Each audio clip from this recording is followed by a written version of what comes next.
No trabalho, no trânsito, na balada, estamos constantemente expostos aos ruídos. Mas com qual frequência e intensidade eles podem afetar a nossa audição? Perda auditiva é o tema do Saúde em Prática que começa agora.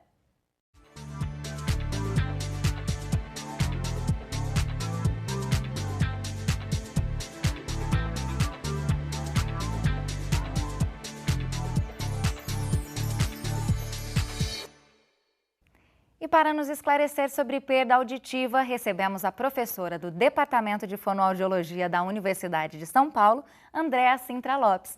Doutora Andréa, obrigada pela sua presença aqui no Saúde em Prática. Eu que agradeço, Juliana. E você disse muito bem. Frequência e intensidade são determinantes para o surgimento de uma perda auditiva, principalmente quando nós falamos sobre ruídos, sobre intensidade sonora, sobre música amplificada. Qualquer som numa intensidade muito forte, ele vai causar uma perda de audição.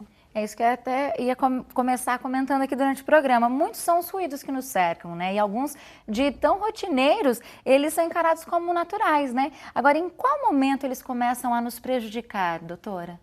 Nós vivemos num mundo completamente ruidoso. Todas as nossas atividades são cercadas de uma intensidade sonora bastante importante. Desde as atividades de lazer, as atividades ocupacionais, o nosso ambiente de trabalho ou mesmo no ambiente doméstico. Se for pensar numa dona de casa, numa funcionária que mantém a casa organizada, ela tem constantemente barulho de aspirador de pó, de máquina de lavar roupa, de secador de cabelo, de liquidificador. Todos esses sons, eles vão interferir na nossa saúde, principalmente na saúde auditiva.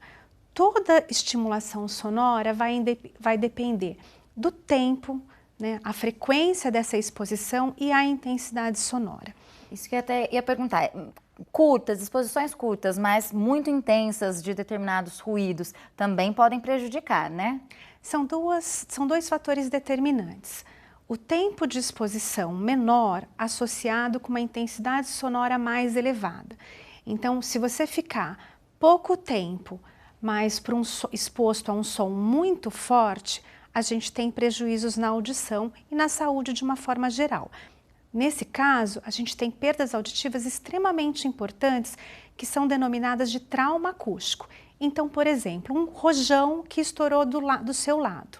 Além de ter outras consequências para a saúde, você pode ter uma perda de audição, uma explosão. Então, o tempo de exposição foi bem curto, mas a intensidade sonora foi muito elevada. Por outro lado, você tem intensidades sonoras não tão intensas, porém importantes, com a exposição ao longo do tempo, que é o que acontece com trabalhadores, aquelas pessoas que trabalham em ambientes com bastante ruído, com bastante intensidade sonora. Então, existe legislação específica para esses trabalhadores, porque o tempo de exposição associado com uma intensidade sonora não tão intensa também causa perda de audição. Doutora Andréa, algumas pessoas se queixam que ouvem, mas não entendem com clareza as palavras. Isso já é um indício ali da perda auditiva? Isso pode ser um indício de uma perda auditiva, mas também pode ser um dos tipos de perdas auditivas. Nós temos vários tipos de perda auditiva. As deficiências auditivas, elas podem ser classificadas quanto ao tipo e quanto ao grau. Quanto ao grau, elas são avaliadas e classificadas desde uma perda auditiva leve até uma perda auditiva profunda, ou até a ausência de se perceber uma intensidade sonora. Então, são perdas auditivas que variam de leve, moderada, severa e profunda. E existe a classificação quanto ao tipo, que são perdas auditivas que acometem desde a orelha externa, média ou orelha interna. As perdas auditivas, quando acometem a orelha interna, elas também são classificadas. E uma delas, que nós chamamos de perdas auditivas sensório-neurais retrococleares, que acometem a partir da cóclea, o sujeito, o portador desse tipo de perda, ele até percebe a presença do som, mas ele tem uma dificuldade muito grande para entender o que as pessoas falam, principalmente se tiver um ruído competitivo, muitas pessoas falando ao mesmo tempo. Então é aquele exemplo de que Você fala com a pessoa, ela fica, o quê? O quê? O quê? Você fala um pouquinho mais alto, ele fala, não precisa gritar que eu não sou surdo. Então, ele até escuta, mas ele tem uma dificuldade muito maior para compreender a fala. Agora, doutora Andréia, muitas pessoas começam a ouvir um zumbido no ouvido. O que isso significa? O que é o zumbido, então? Né? Esse barulho que acomete grande parte da população. É a presença de um som, né? O sujeito escuta um som na ausência de um som externo. Então, o zumbido ele pode acometer a maioria das pessoas, independente de ter perda auditiva. Então, existem alguns outros problemas de saúde que um dos sinais é a presença do zumbido. No entanto, a maioria das alterações auditivas são acometidas de zumbido. Então, o zumbido ele é um grande sinalizador para a perda auditiva. Ele pode anteceder o surgimento da perda auditiva ou ele pode estar associado com a perda auditiva, mas sempre na presença do zumbido é importante que o sujeito procure um atendimento médico e fonoaudiológico para avaliar a sua audição. Tem algumas pessoas que acaba sendo um pouco temporário esse zumbido, de repente, depois de uma noite numa boate, né, depois de ir a um show e fica com aquele zumbido. Tem que se preocupar também com aquele som ou isso já é algo mais normal, doutora? Não, tem que se preocupar sim. A presença do zumbido ela é importante na aquisição da perda auditiva. Você fez um comentário bastante interessante. Então, depois da exposição de um som forte, depois de um show, depois de uma balada, depois de uma festa onde você tem uma intensidade sonora bastante importante, a presença do zumbido e de mudanças temporárias do limiar, aquela sensação de que eu deixei de escutar depois dessa exposição sonora é muito frequente, mas ela é um sinalizador de alteração auditiva. Então, quanto mais frequente você tem essa sensação de zumbido e de não escutar bem depois da exposição de uma música ou de um som forte, é importante que se procure tratamento. Bom, agora a gente vai então para um breve intervalo e no próximo bloco nós continuamos esse assunto, a perda auditiva. Até já!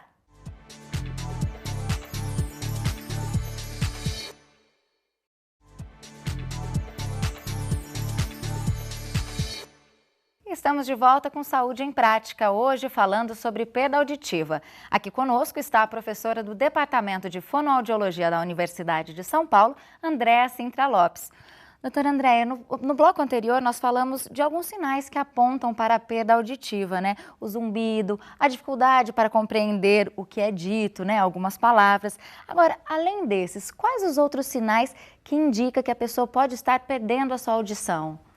Um sinal bastante claro, que independe da faixa etária, é aquela desatenção ou a não compreender o que as pessoas estão falando, os tipos de som que estão ao seu redor.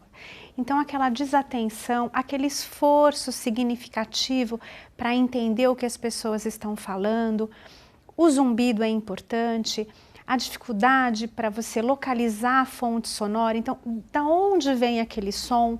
Então, você escuta um barulho ou alguém te chama na rua, te chama pelo nome e você fica procurando para saber de onde vem aquele som.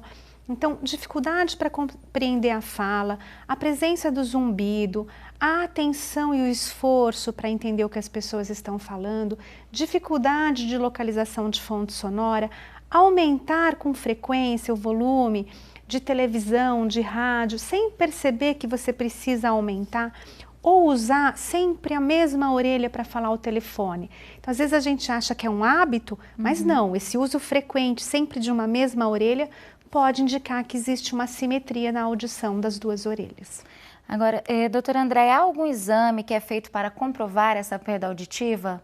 Sim, existem vários procedimentos, vários exames que são realizados para a gente avaliar a audição em qualquer faixa etária, desde o recém-nascido até o idoso. O procedimento, o teste clássico, padrão, que é o que a gente chama de padrão ouro para avaliar a audição, é a audiometria tonal liminar, que é um exame muito simples, nada invasivo, onde você apresenta vários estímulos e a pessoa responde quando ela está escutando. Mas existem procedimentos também que são utilizados para bebês recém-nascidos ou pessoas que não conseguem responder para a estimulação sonora, então com déficits intelectuais, é possível também alguns procedimentos para avaliar a audição. Bom, a gente comentou bastante aqui sobre os ruídos, né, a exposição a sons que pode causar a perda auditiva. Agora, outros fatores também podem gerar essa perda? Sim, além da perda auditiva ocasionada pelo ruído, existem perdas auditivas que são clássicas e bem conhecidas. A presbiacusia, que é a perda auditiva que é cometida ao longo do tempo, com a idade. Tá? Além disso, existem fatores como traumatismo crânioencefálico, que pode lesar a cóclea, o osso temporal e causar uma perda de audição. Além de viroses, infecções por bactérias, algumas doenças que acometem a criança ou a gestante, como a rubéola, a meningite na criança, cachumba. Então existem várias doenças que são bem conhecidas da mãe que causam perda de audição no recém-nascido ou na criança. Doutora, agora nós vamos conhecer o Anderson, que é um jovem que convive com uma pequena deficiência auditiva. Vamos ver. A perda auditiva ela ocorreu após eu passar por um show, que eu fiquei cerca de 1h30 ouvindo próximo da caixa de som, cerca de 2 metros da caixa de som do espaço. Né? E logo após o show eu percebi uma redução na audição do ouvido esquerdo e eu esperei uma semana esperando que restaurasse, né? E como não restaurou, depois de 2 semanas eu procurei um especialista e foi diagnosticado com uma surdez súbita devido a ter lesionado o tímpano depois de muito tempo exposto a um som alto e próximo à caixa de som. Tinha uma dificuldade auditiva pelo lado esquerdo, né? Eu não conseguia utilizar o telefone do lado esquerdo, o som saía muito agudo quando eu ouvia nesse ouvido. E assim, durante um mês eu tive dificuldade, né, de audição. Porém, assim, depois que eu fiz o tratamento, depois de 15 dias que eu iniciei o tratamento com otorrino e com a medicação, eu percebi que deu uma melhora significativa. Porém, segundo os exames, consta que eu tive uma perda de 10%. Eu, por ser muito novo, fiquei triste, né, por apenas 24 anos já ter perdido, ter tido uma perda auditiva. Porém, assim, com o tempo, hoje, assim, eu me adaptei com isso. Então, eu não sinto mais tanta dificuldade. Doutora André, acho que tem a ver com muitas das coisas que a gente já comentou hoje aqui no programa, né? Bom, o Anderson exemplificou muito bem a dificuldade que ele tem com a comunicação a partir de uma perda de audição. E ele chamou a atenção para o tempo de exposição.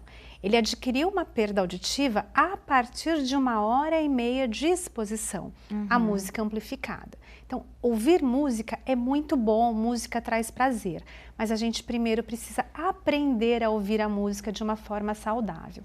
Ele teve tão pouco tempo de exposição, tão pouco tempo de prazer, para uma consequência que ele vai levar para o resto da vida, que é a dificuldade auditiva e, consequentemente, a dificuldade de comunicação. E qual é a melhor forma de ouvir música nos momentos de lazer, doutora? Fone de ouvido, por exemplo, pode prejudicar? Qual é o volume ideal, né, que seja confortável para a gente? Ouvir música em intensidade muito alta é prejudicial.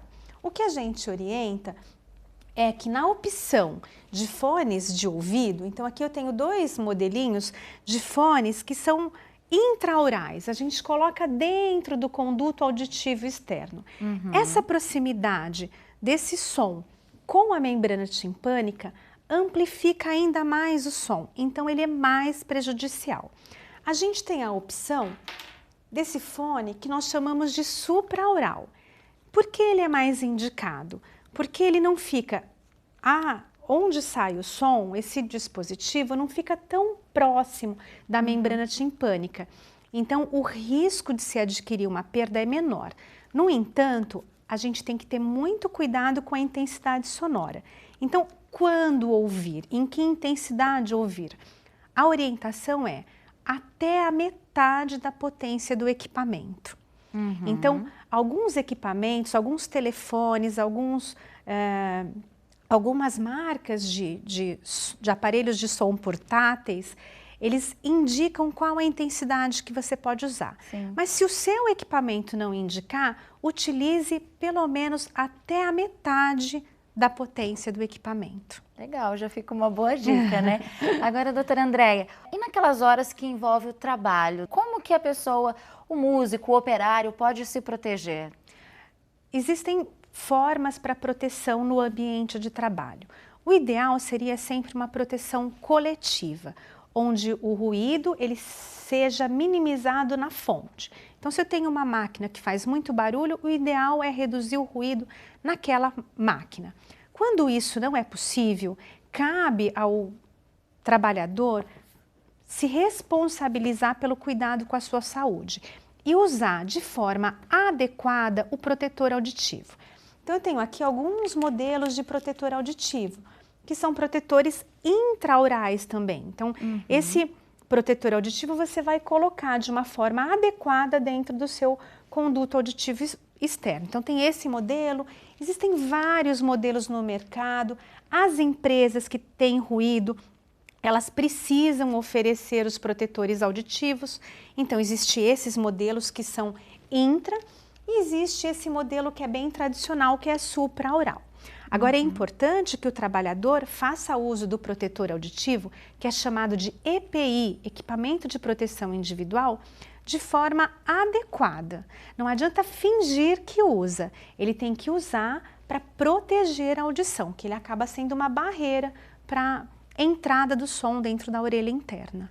Legal, doutora Andréia. Bom, nós vamos agora para uma rápida pausa e no próximo bloco a gente continua falando de perda auditiva. E você confere também o 5º episódio do quadro Bebê à Vista. Não perca, o Saúde em Prática volta já.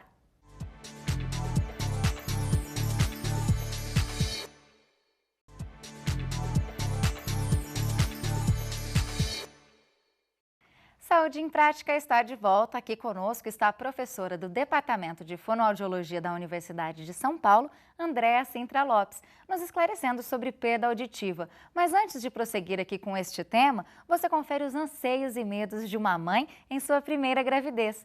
E hoje, como fica a vaidade, a autoestima da mulher nesta fase? O Bebê à Vista está no ar.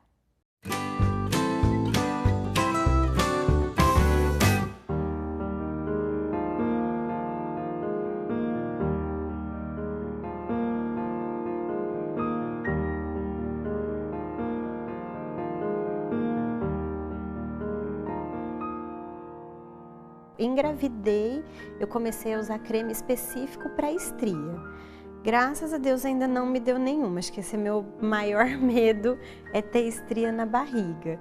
Mas eu passo 2 cremes diferentes 2 vezes por dia, de manhã e à noite. Existem cremes apropriados à gestante em que eles têm uma absorção mais profunda e que eles melhoram a elasticidade da pele e podem diminuir o risco de aparecimento de estrias, embora seja um fator muito individual também.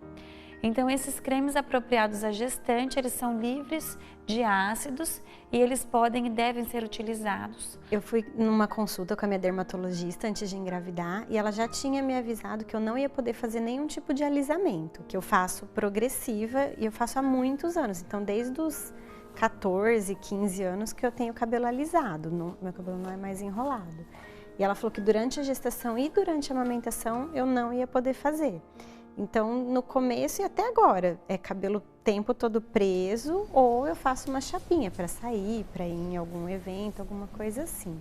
A parte de tintura para cabelo, também ela não pode utilizar qualquer tintura. E a gente pede para esperar essa primeira metade da gestação, onde já tem uma formação fetal concluída, e aí depois a gente utiliza de tinturas que não contêm chumbo, amônia, guanidina, que aí também tem menos risco de absorção de substâncias que possam ser absorvidas e passagem pela placenta. Então, normalmente são esses shampoos tonalizantes que depois de 22 semanas de gestação pode ser utilizado. Roupa para grávida, além de você não achar roupa bonita, é muito difícil, tem pouquíssimas lojas aqui em Bauru, é muito caro. Então eu comprei uma calça específica para grávida, que é essa aqui que eu tô, que tem o elástico, que ela aumenta, dá para subir, e um shortinho também, que também tem esse elástico, que é o que eu mais uso para sair de fim de semana. No dia a dia no trabalho é mais vestido e legging mesmo. A vestimenta da mulher durante a gestação, ela deve ser respeitosa ao seu corpo. Então, conforme a barriga vai crescendo, as roupas também vão mudando. Evitar roupas com cós apertado, que quando a mulher sentada fica comprimindo o abdômen, e isso causa dor, desconforto.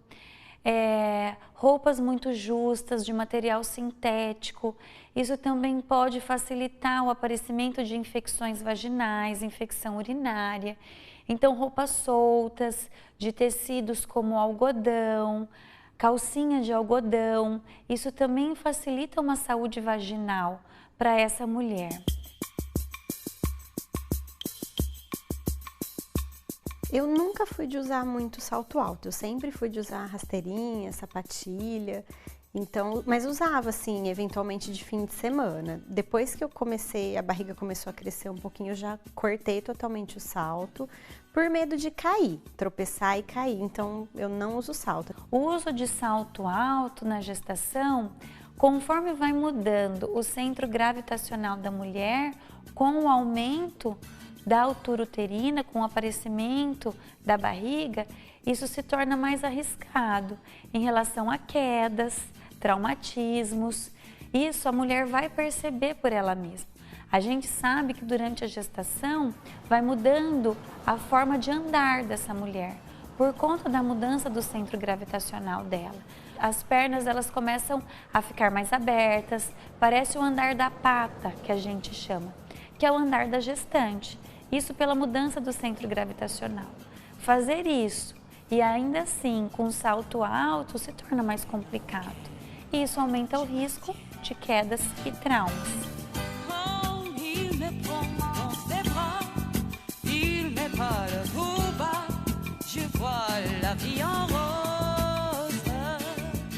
Eu acho ela linda, eu acho que ela tá na fase mais mágica da vida dela, ela tá iluminada, tá uma nenenzinha, eu acho lindo mesmo.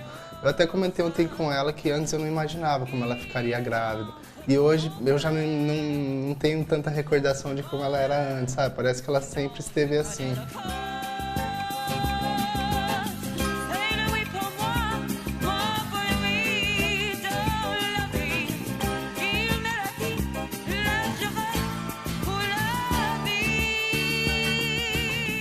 Todo mundo fala que grávida é lindo, que fica com um brilho no olhar. Eu não me sinto assim. Eu me senti gorda, barriguda, e aí tudo muda. Seu cabelo já não tá bom, o creme que você passava no rosto você não pode passar mais, a pele não fica tão boa. Então mexe muito com a autoestima. Ainda que eu tive sorte, assim, de não engordei muito, não fiquei com a pele manchada, mas é bem complicado. Todo mundo fala, ai, você tá linda, mas eu, grávida, eu acho minha barriga linda, eu olho, eu gosto de alisar, de fazer carinho, mas me vendo como mulher, eu não me sinto bonita, não. Eu até brinco com meu marido, falo, ai, amor, tô uma porpeta.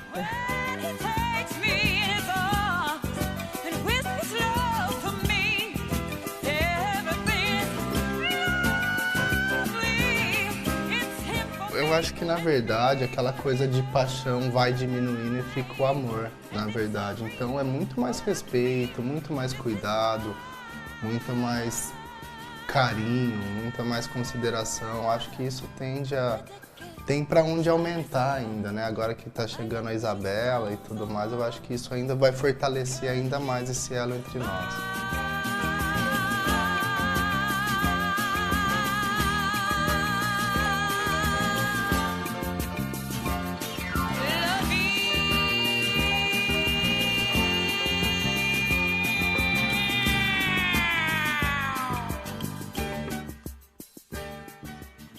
Parto normal ou cesárea? Na semana que vem você confere o que motiva a escolha da futura mamãe. Agora, voltando para o tema de hoje, Andréia, a perda auditiva ela pode ser revertida? Depende do tipo de perda auditiva. As perdas auditivas que acometem tanto a orelha externa, que é o pavilhão auditivo, conduto, a orelha média, que é onde nós temos os ossículos, são perdas auditivas que podem ser tratadas com um médico, preferencialmente um médico otorrinolaringologista, ou cirurgicamente. Agora, algumas perdas auditivas que acometem somente a orelha interna, ou orelha média e orelha interna, elas podem ser tratadas por meio de aparelhos auditivos. Então, tem aqui um modelo de aparelho auditivo que é colocado atrás da orelha, ou com terapia fonoaudiológica. Então, é importante definir qual o tipo de perda auditiva e qual o grau dessa perda auditiva. Muitas das perdas auditivas que acometem a orelha interna são perdas irreversíveis. Então, uma vez que você acometeu a orelha interna, você vai carregar essa perda auditiva ao longo da sua vida. Doutora, agora, este aparelho, por exemplo, ele está disponível na rede pública de saúde? Tá, os aparelhos auditivos, assim como o acesso para o diagnóstico da audição e para todas as formas de tratamento da deficiência auditiva, existem portarias ministeriais que regulam esse acesso e toda a concessão do aparelho auditivo e da terapia fonoaudiológica. Então, existem serviços credenciados em todo o Brasil para o atendimento e o acompanhamento dos sujeitos com queixa ou com deficiência auditiva. Doutora Andréia, nosso programa já está chegando ao fim. Queria muito agradecer a sua presença, por ter trazido tantas informações importantes e interessantes aqui para a gente no Saúde em Prática. Obrigada, viu? Eu que agradeço a oportunidade de falar sobre saúde auditiva. Obrigada. Obrigada, foi um prazer. Bom, lembrando que você de casa pode conferir esse e todos os programas já exibidos na hora que quiser, em nosso site. Então a gente se encontra na semana que vem. Até o próximo Saúde em Prática. Tchau!